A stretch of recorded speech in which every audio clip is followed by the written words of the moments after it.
करुणा के सागर सम्यक संबुद्ध महर्षि वाल्मीकि जी, संत गुरु रविदास जी, संत कबीरदास जी,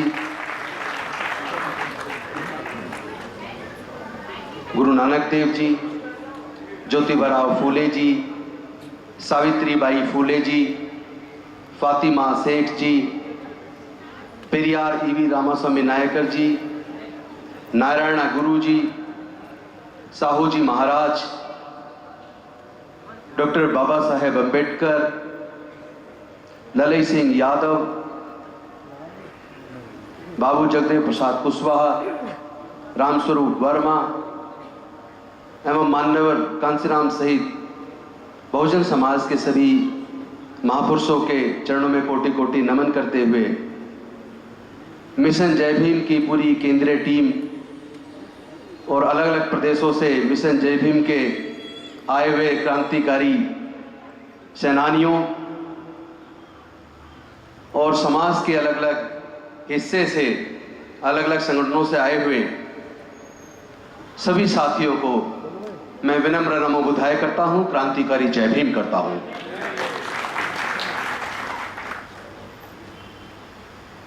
ये जो सफर है बहुजन आंदोलन का, मिशन जय भीम का,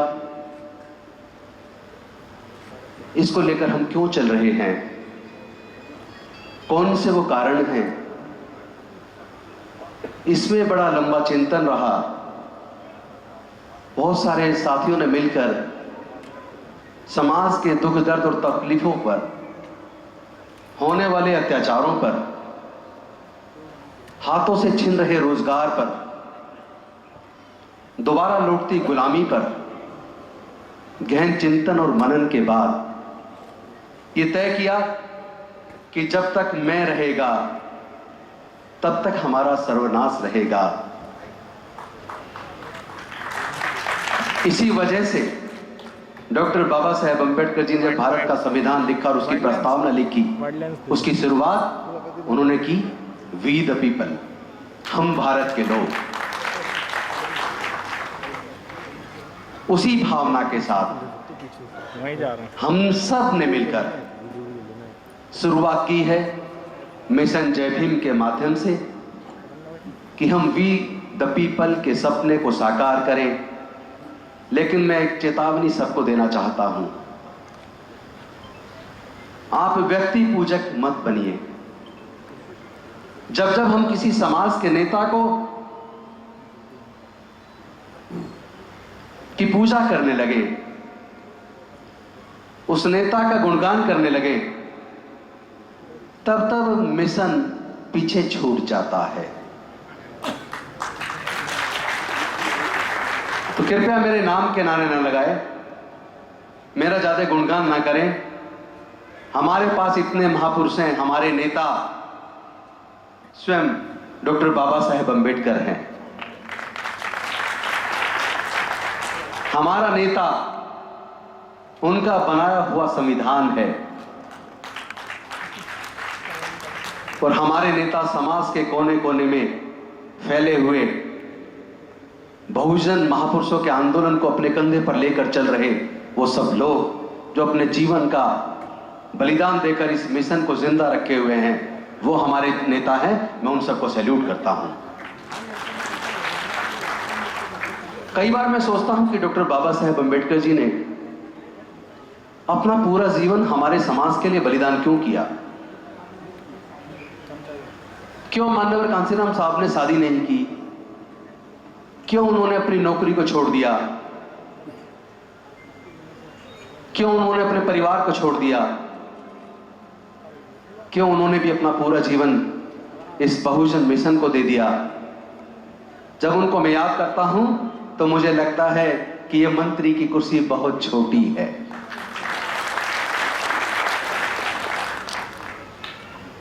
बाबा साहेब और मान्यवर कांसीराम साहब वापस आने वाले नहीं हैं। हमारे सारे मिशन जय भीम के सिपाही, समता सैनिक दल के सिपाही, भारतीय बौद्ध महासभा के सिपाही और हमारे सभी संगठनों के सिपाही, मैं आप सबसे निवेदन करता हूं, आओ हम खुद बाबा साहेब और माननीय कांसीराम और अपने महापुरुषों के जीवन को क्यों ना खुद जिए, अपने जीवन में उसको अंगीकार करें। इसी सपने के साथ हमने शुरुआत की तो हमें एक बात तो समझ आ गई कि देश के अंदर जो गुलामी है, देश के अंदर जो शोषण है, जो बहन बेटियों की इज्जत लूट रही है, आवाज उठाने पर घर जला दिए जाते हैं, भाइयों को मार दिया जाता है, मॉब लिंचिंग हो रही है, देश के संसाधन बेचे जा रहे हैं, आए दिन हमारे लोगों की हत्या हो रही है और हत्या करने वालों को सरकार में बैठे हुए लोगों का संरक्षण प्राप्त हो रहा है। और जिस संविधान ने हमें अधिकार दिए, सुरक्षा दी, आज उस संविधान की रक्षा करने वाले प्रोटेक्टर माननीय सर्वोच्च न्यायालय के मुख्य न्यायाधीश के माध्यम से, कल आपने सुना होगा कि पुलिस राजनीति के सामने गुलाम हो गई है, लोगों के अधिकारों का हनन हो रहा है। ऐसे में देश को कौन बचाएगा? इन सब परिस्थितियों की वजह से हमने मिशन जय भीम सब साथियों ने मिलकर उस सपने को देखा और हमें समझ आ गई, इस उत्पीड़न को खत्म अगर करना है तो जाति को खत्म करना पड़ेगा। शोषण का कारण वर्ण व्यवस्था है, वो धर्मशास्त्र हैं जो किसी को ऊंच और किसी को नीच बनाते हैं, वो धर्मशास्त्र हैं जो शिक्षा पर कुछ ही लोगों का नियंत्रण करते हैं, जो व्यापार पर कुछ ही लोगों का नियंत्रण करते हैं, जो रक्षा सुरक्षा पर कुछ ही लोगों का नियंत्रण करते हैं और देश के 90% लोगों को कोई अधिकार नहीं देते। मैं समझता हूं हमें ऐसे धर्मशास्त्रों की अब जरूरत नहीं है। हमें ऐसी व्यवस्था में अब जीने की जरूरत नहीं है जो किसी को ऊंच और किसी को नीच बनाए।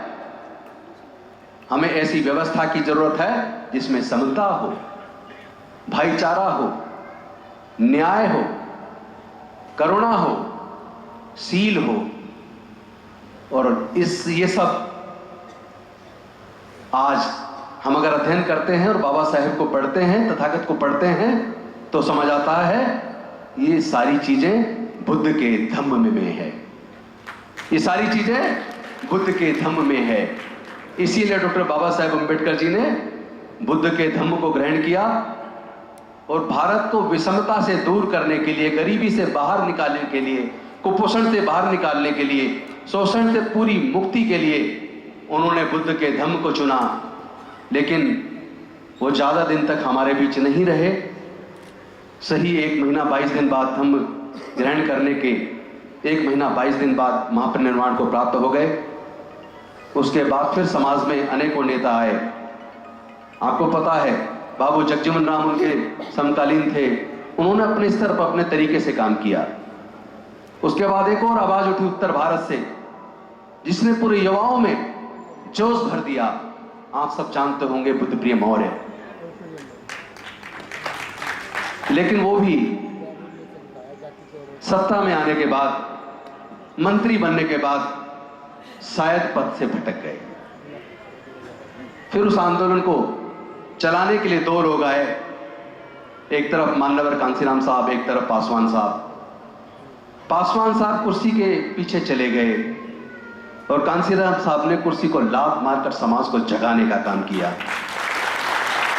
तो जो समाज के हक अधिकार के लिए कुर्सी को लात मारते हैं वो महानायक बनते हैं, और जो कुर्सी के वसीभूत होकर गुलाम हो जाते हैं, समाज के हक अधिकार को त्याग देते हैं, वो खो जाते हैं, उनको लोग याद नहीं करते। तो मैं समझता हूं आज अगर हम अपने समाज को सुरक्षित करना चाहते हैं, शोषण से मुक्त करना चाहते हैं,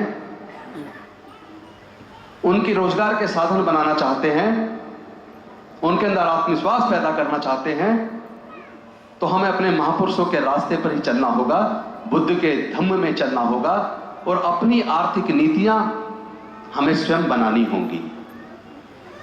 जब हम कहते हैं कि भारत में बहुजन मूल्यवासी 85% हैं। ये 85 का नारा 40 साल पहले का था। आज जो सर्वे होने वाला है, जो सेंसस होगा, आपको पता चलेगा अब बहुजन 88% है। 88% लोग दीनहीन, गरीब, बेसहारा, कुपोषण के शिकार, जुल्म के शिकार, अत्याचार के शिकार, बलात्कार के शिकार, साधन विहीन, और 12% देश के सभी संसाधनों पर कब्जा किए हुए हैं। संविधान की रक्षा करने वालों, वहां तक पहुंचने का जो रास्ता है वो कॉलेजियम से है। कॉलेजियम में हमारा कोई बहुजन का जज नहीं है। दूसरा रास्ता केंद्र की सरकार के माध्यम से है, तो वहां भी इस बहुजन समाज की कोई बात रखने वाला नहीं है। तो फिर संविधान की रक्षा कैसे होगी? देखिए, न्याय तब न्याय है जब लोगों को न्याय होता दिखे। न्याय केवल बोलने से नहीं होगा। जजमेंट, जुडिशियस जजमेंट तब है जब लोगों को उस जजमेंट के बाद यह महसूस हो कि हमें न्याय मिला है। तो ऐसे हालात में हम अपने लोगों को आत्मनिर्भर कैसे बनाएं? ऐसे हालात में हम अपने लोगों को शोषण से मुक्त कैसे करें? जब हमने पूरी टीम ने मिलकर इस पर अध्ययन शुरू किया, पूरे देश का भ्रमण किया, बुद्धिजीवियों से चर्चा की, समाज के लोगों को जागरूक किया, तब सबको महसूस हुआ कि मिशन जय भीम की भी जरूरत है और भारत को पुनः बौद्धमय भारत बनाने की भी जरूरत है। तभी हम लोगों ने एक नारा दिया, और मैं चाहता हूं वो नारा आप मेरे साथ बोले। जाति तोड़ो, जाति तोड़ो, जाति तोड़ो, जाति तोड़ो। इसी सपने के साथ बौद्धमय भारत का निर्माण करने के लिए 14 अक्टूबर 2020 को दीक्षा भूमि में हमने संकल्प लिया कि हम भारत को बौद्धमय बनाने में ईमानदारी से अपनी भूमिका निभाएंगे। और हमने तय किया अशोक विजयदशमी 2025 को 10 करोड़ लोगों के साथ हम लोग अपने महापुरुषों की बहुमूल्य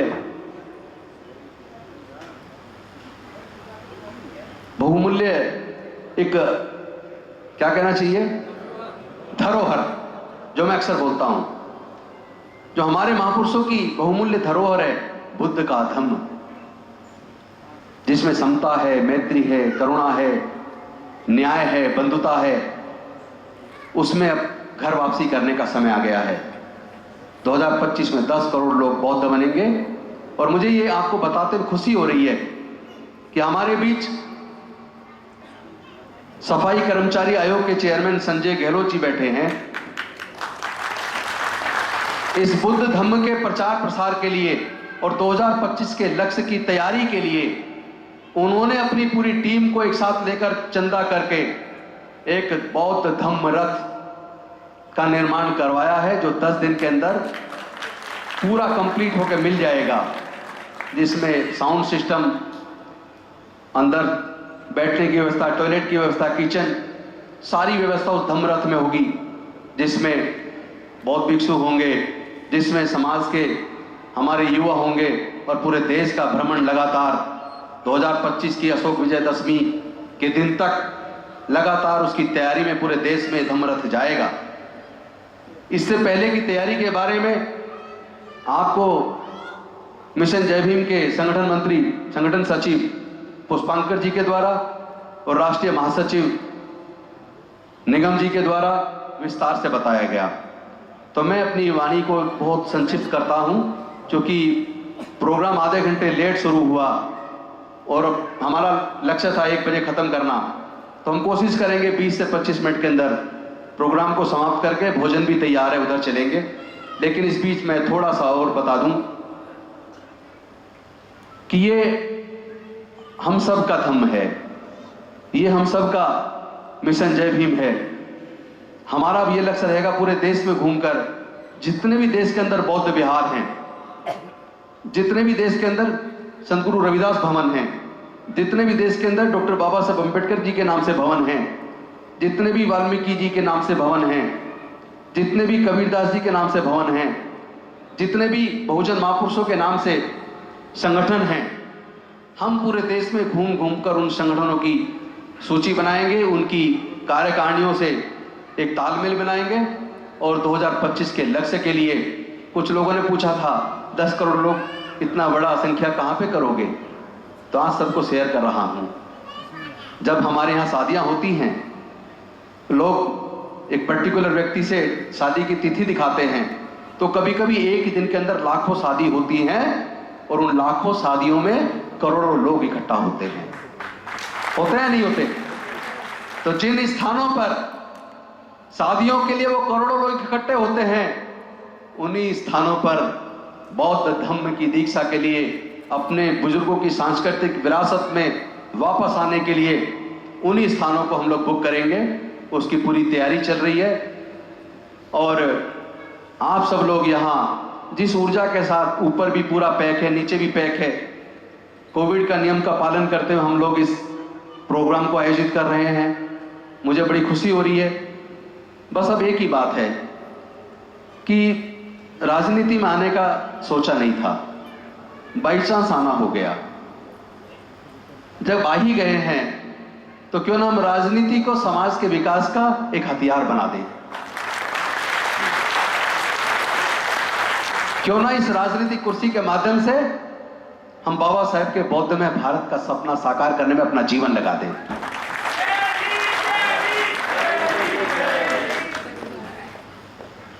एक बात और कहना चाहता हूं, भारत में लगभग 130 से 135 करोड़ लोग हैं।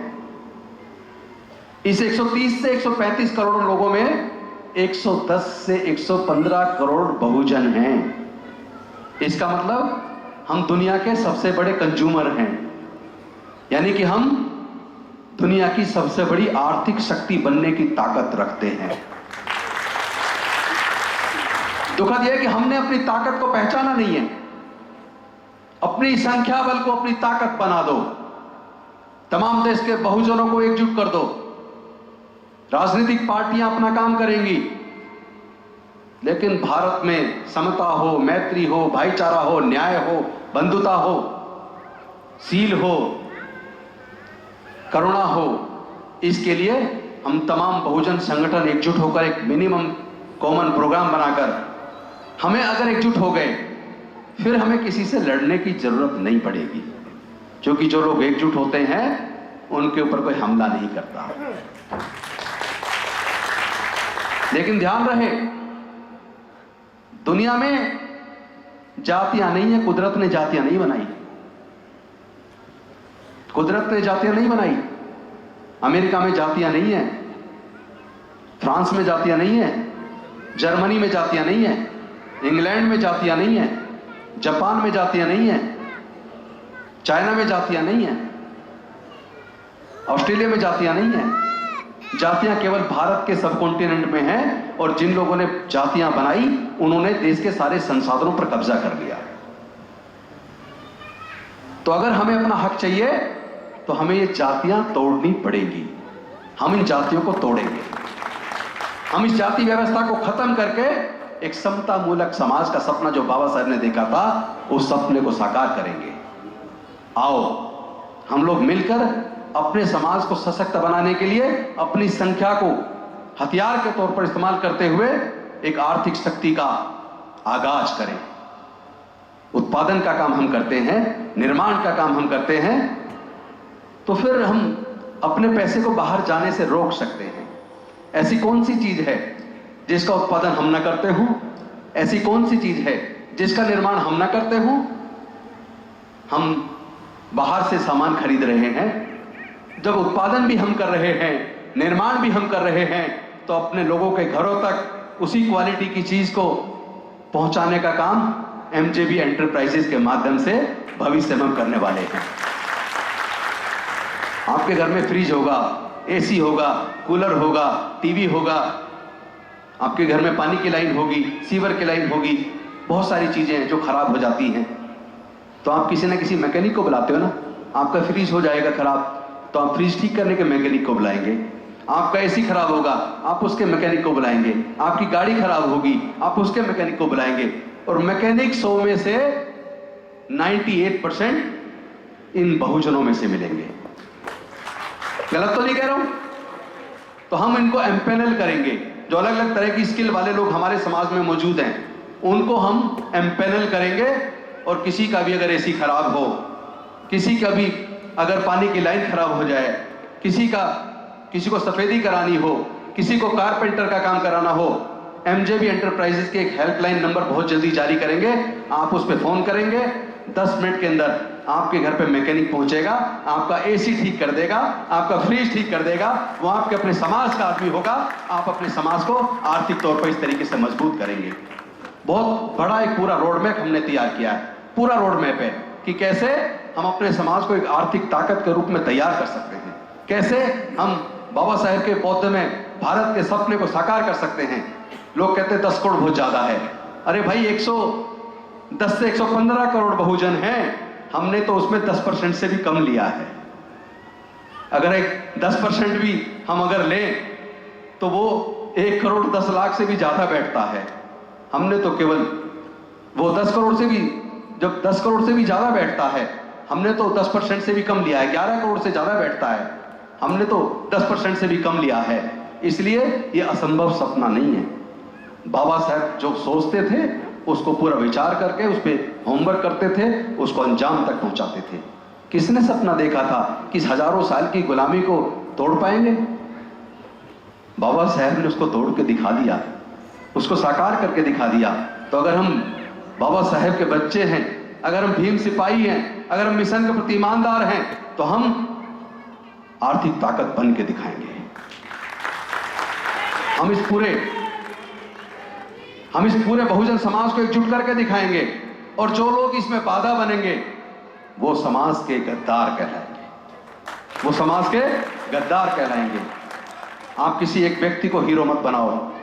बाबा साहब हमारे नेता हैं और भारत का संविधान, हमारा संविधान जिसके माध्यम से हमें चलना है, वो हमारा नेता। हम उसके सामने नतमस्तक होंगे। जब जब व्यक्ति मजबूत होता है तब तक समाज कमजोर होता है। आओ हम सब मिलकर समाज को मजबूत करें। इन्हीं शब्दों के साथ बस ज्यादा से ज्यादा मुश्किल से 8-10 मिनट आप धैर्य रखेंगे। 10 मिनट का प्रोग्राम हो रहा है, उसके बाद सब लोग साथ में भोजन करेंगे। इन्हीं शब्दों के साथ, इस सपने के साथ कि हम भारत से जातियां खत्म करे बिना अब चैन से बैठने वाले नहीं हैं। हम सच्चे और अच्छे बहुजन समाज का निर्माण करेंगे और भारत को बौद्धमय करेंगे। इन्हीं शब्दों के साथ मैं अपनी वाणी को विराम देता हूं। बहुत बहुत धन्यवाद। जय भीम, जय भारत, नमो बुद्धाय।